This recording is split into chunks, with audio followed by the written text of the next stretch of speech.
In the vast annals of American history, there is a story that stands as the nation's first and perhaps most haunting mystery.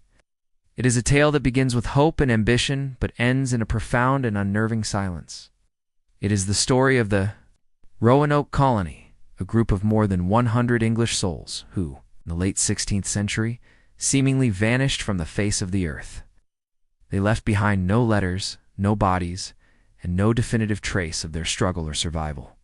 All that remained were two cryptic carvings, one of which a single word. CROATOAN has echoed through the centuries, becoming a symbol of all that is lost and unknown. This isn't just a historical footnote, it's a ghost story written into the very soil of the New World, a puzzle that has challenged archaeologists, historians, and treasure hunters for over 400 years. To understand what happened to them, we must first return to the world that sent them, their world of empires, clashing of golden ambitions and of the immense, terrifying allure of an uncharted continent. The late 1500s were a time of fierce geopolitical tension. Queen Elizabeth I sat on the English throne, her Protestant nation locked in a cold war with the Catholic behemoth of Spain. King Philip II of Spain had built an empire on the gold and silver plundered from the Americas, its galleons creating a river of wealth that flowed back to Europe. For England, a smaller, scrappier nation, the New World was not just a land of opportunity. It was a strategic chessboard. Establishing a permanent English foothold in North America would serve two critical purposes. First, it would act as a base for privateers government-sanctioned pirates like Sir Francis Drake to raid Spanish shipping lanes and disrupt their flow of treasure. Second, it would be England's declaration of intent. A challenge to Spanish dominance and a claim to a piece of this vast, resource-rich continent. The dream was not merely of settlement, but of empire. And the man who most embodied this dream was the dashing, ambitious courtier, Sir Walter Raleigh. Sir Walter Raleigh was the quintessential Elizabethan man-a-poet, soldier, a spy, and a favorite of the Queen, while he never set foot in North America himself. It was his vision, his wealth, and his royal charter that powered the Roanoke voyages. In 1584, Elizabeth granted him the right to explore and colonize any remote, heathen and barbarous lands not already possessed by any Christian prince. This was a license to build a New England across the sea. Raleigh wasn't just thinking of a military outpost. He envisioned a thriving colony that would produce valuable goods, create new markets, and project English power. He funded the initial expeditions out of his own pocket, pouring a fortune into the venture. He saw North America, which he named Virginia in honor of his Virgin Queen, as a blank slate upon which a new English destiny could be written. His first step was not to send an army, but to send explorers to find the perfect location for this grand experiment. In April 1584, Raleigh dispatched two ships under the command of Philip Amadas and Arthur Barlow. Their mission was simple: scout the coastline, evaluate the land and its resources, and, most importantly, establish contact with the native inhabitants. They made landfall on the outer banks of modern-day North Carolina, and what they found, they described in glowing, almost utopian terms. The soil was fertile, the trees were tall, and the waters teemed with fish. Barlow's report back to Raleigh was a masterpiece of propaganda designed to secure further investment. He described the local Algonquian people, the CROATOAN, as most gentle, loving, and faithful, void of all guile and treason. The explorers were greeted with generosity by the local chief, Winjuna. They brought two young Algonquian men, Manteo and Wanches, back to England with them to serve as cultural ambassadors and prove the success of their mission. To Raleigh and his investors, the message was clear. Virginia was a new Eden, ripe for the taking. Buoyed by the initial report, Raleigh organized a full-scale colonizing expedition in 1585. This was not a settlement of families, but a military venture. Led by the rigid and uncompromising soldier, Sir Ralph Lane, about 107 men, mostly soldiers, and artisans were sent to establish a fort on the north end of Roanoke Island. Manteo and Wanches returned with them. The artist John White and the scientist Thomas Harriot were also part of this group.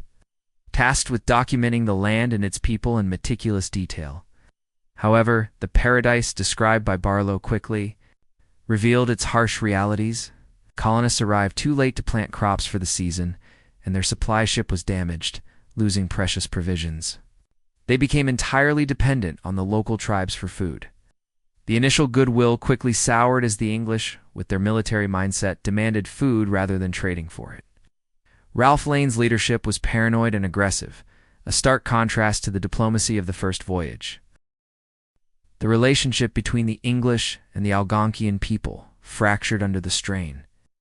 Wanchese, having seen the power and inequality of English society, grew deeply suspicious of the colonists' intentions and turned against them.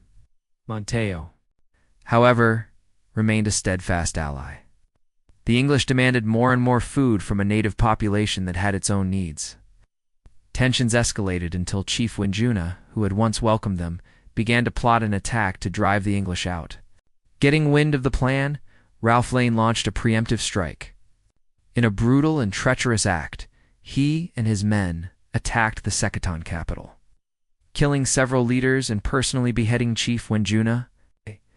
This act of violence destroyed any remaining trust. The military colony was now isolated and surrounded by hostile neighbors. When Sir Francis Drake sailed by on his way back from raiding the Spanish Caribbean, the starving and beleaguered colonists eagerly accepted his offer of passage back to England. The first Roanoke settlement had failed completely. Despite the disaster of the Lane colony, Raleigh was not deterred. He realized the fatal flaw: a military outpost could not sustain itself. For a colony to succeed, it needed families. It needed people with a stake in the land who were there to build homes, not just a fort. In 1587, he sponsored a new expedition, this time under the governorship of the artist John White, who had witnessed the beauty of the land firsthand. This venture was profoundly different. It comprised 117 people, including 17 women and 9 children. These were farmers, craftsmen, and their families, who were promised 500 acres of land to call their own. They were not aiming for Roanoke Island, with its sour memories and hostile tribes. Their intended destination was north, in the Chesapeake Bay area, which offered deep water harbors and was believed to be more promising. They were to be the first true English settlement in America, a self-sustaining civilian community.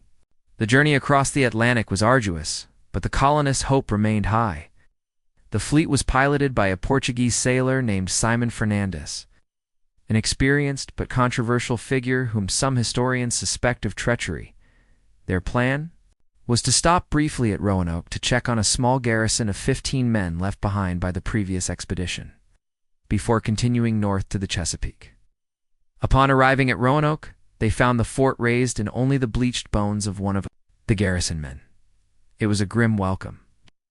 At this crucial moment, Simon Fernandes refused to take the colonists any further. He claimed the summer was too advanced and he needed to leave for the Caribbean to pursue Spanish ships before the hurricane season. Whether this was a legitimate concern or a deliberate act of sabotage remains debated. Stranded, John White and the colonists had no choice, against their will and their better judgment. They were forced to reestablish their settlement on the very island where the previous English endeavor had failed so violently. Forced to make the best of a bad situation, the colonists began to rebuild the houses left by the Lane colony. They attempted to reestablish peaceful relations with the local tribes, but the memory of Ralph Lane's brutality was too strong. Only Montejo's tribe on the nearby island of CROATOAN remained friendly. In a gesture of goodwill, Montejo was baptized into the Church of England and named Lord of Roanoke, a symbolic but ultimately hollow title. Amidst this tension and uncertainty, a moment of profound hope occurred. On August 18, 1587, Governor John White's daughter, Eleanor Dare, gave birth to a baby girl. She was named Virginia Dare, the first English child born in the New World. Her birth was a powerful symbol of a new beginning, a tangible link between the old world and the new. Yet this symbol of life was born into a colony that was already facing the familiar specter of starvation and isolation. As summer faded into autumn, the colonists' situation grew desperate.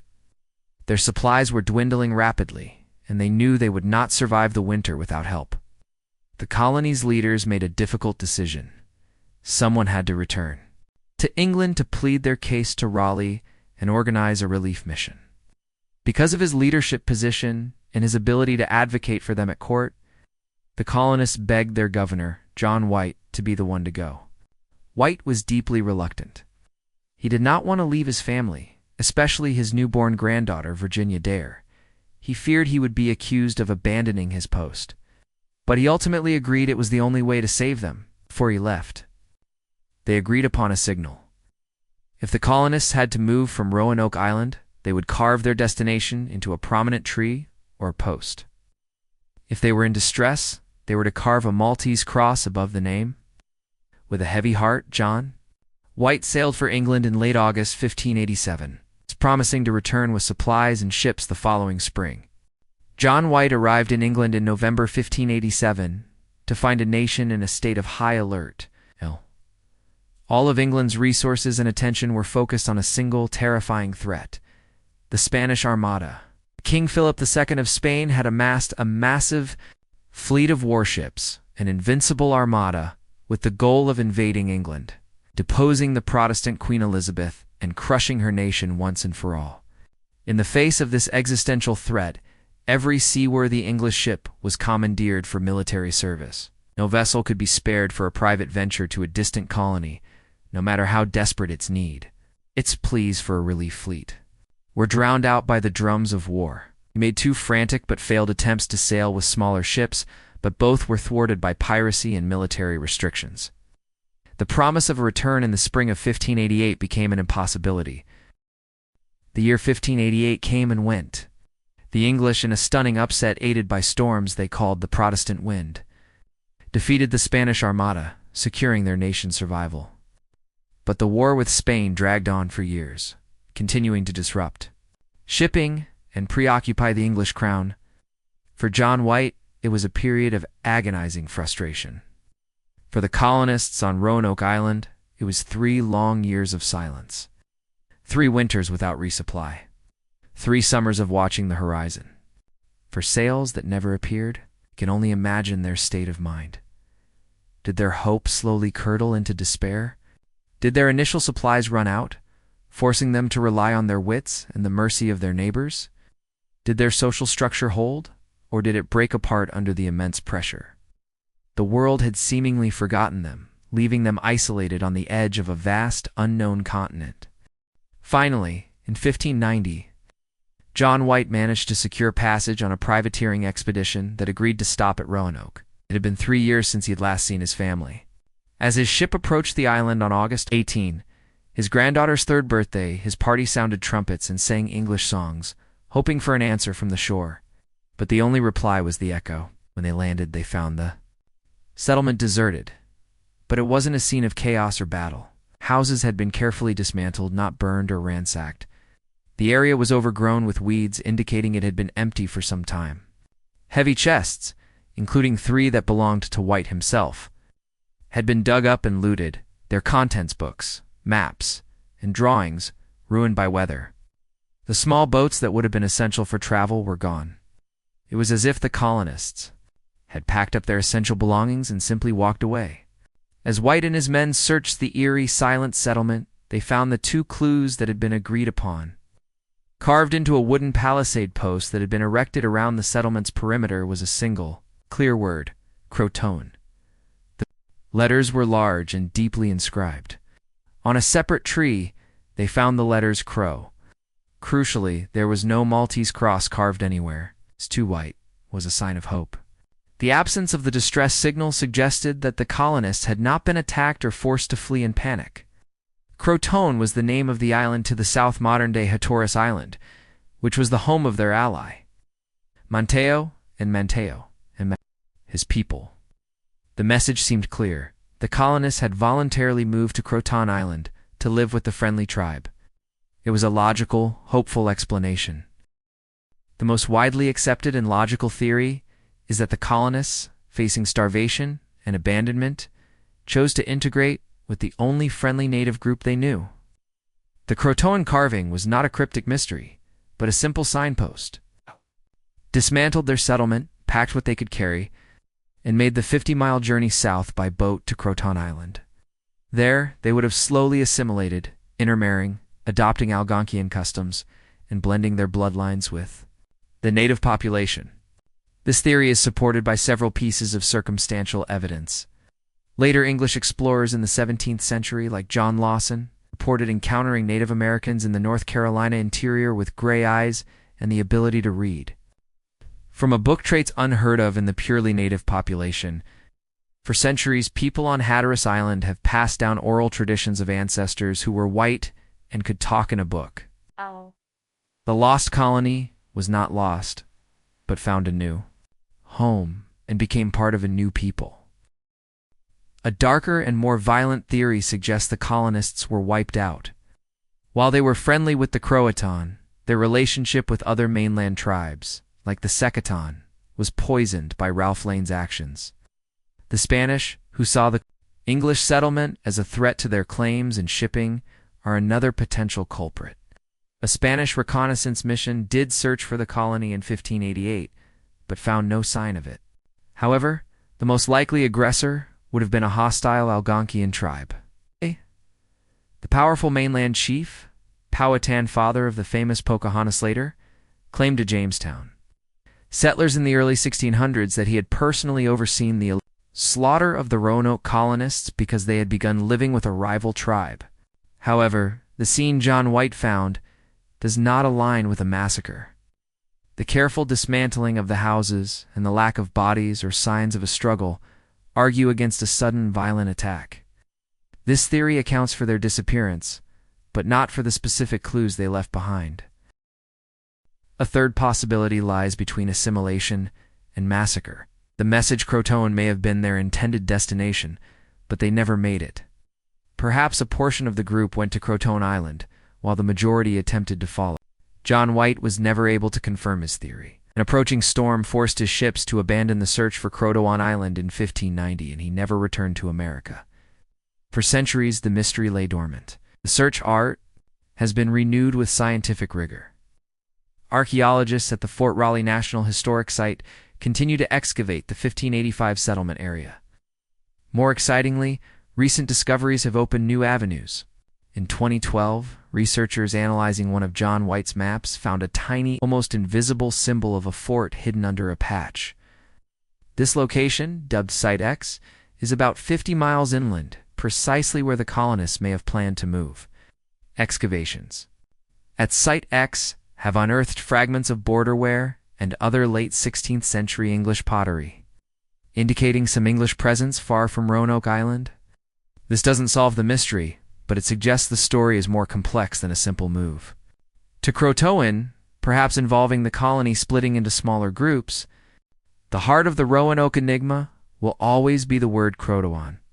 It is at once a clue and a red herring, a message of hope and a testament to failure. To John White, it was a comforting sign that his family was safe. To us, for centuries.